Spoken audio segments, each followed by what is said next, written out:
Tiagão, eu queria começar, na real, cara, entendendo um pouquinho do que te levou, né? Não só o que te levou ao jiu-jitsu, ao judô, porque eu acho que, pô, toda criança, de certa maneira, é levada pro judô, né? A menina vai pro balé, o garoto vai pro judô, é cultural do Brasil isso. Mas o que te fez continuar no judô, né? Como é que foi a tua trajetória aí? Assim, pra eu contar minha história, né, eu tenho que voltar lá atrás, né, para contar o início de tudo. Então, na verdade, eu não sou da capital, sou do interior de São Paulo, uma cidade chamada Bastos, onde a colônia japonesa é muito grande, né?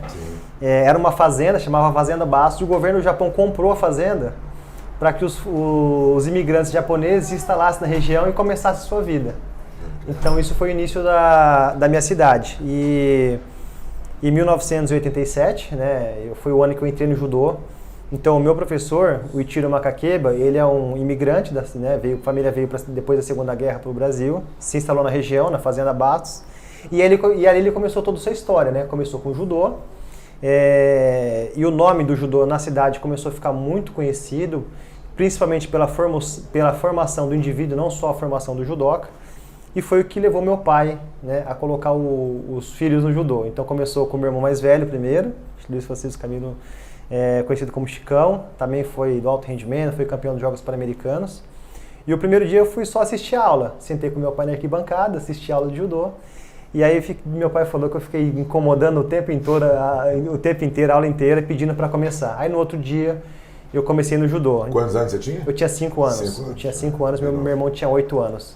Então, assim, acho que o judô tem muito disso, né? Os pais levam para o judô por uma questão disciplinar, da filosofia do judô, né? Que traz aqueles valores do Bushido. Então, os pais acabam levando os meninos para fazer judô e as meninas acabam indo para o balé.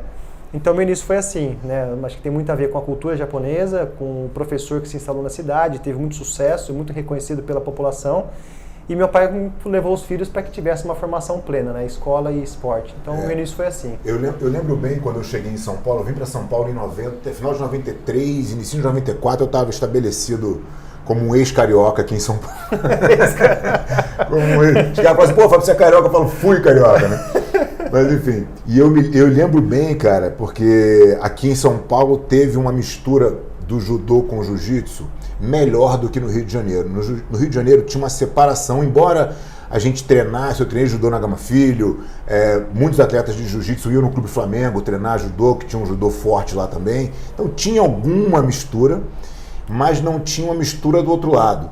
A gente tinha os judocas tinham pouco acesso ao jiu-jitsu. Eles não iam muito nas academias de jiu-jitsu. Sim. O jiu-jitsu ia mais, né? A gente ia mais atrás de aprender a parte em pé e tal. Quando eu cheguei em São Paulo era o contrário. Um monte de judoca vinha treinar jiu-jitsu, né? Exemplo de Shigeto Yamazaki, da família Yamazaki quase inteira, o Fernando também.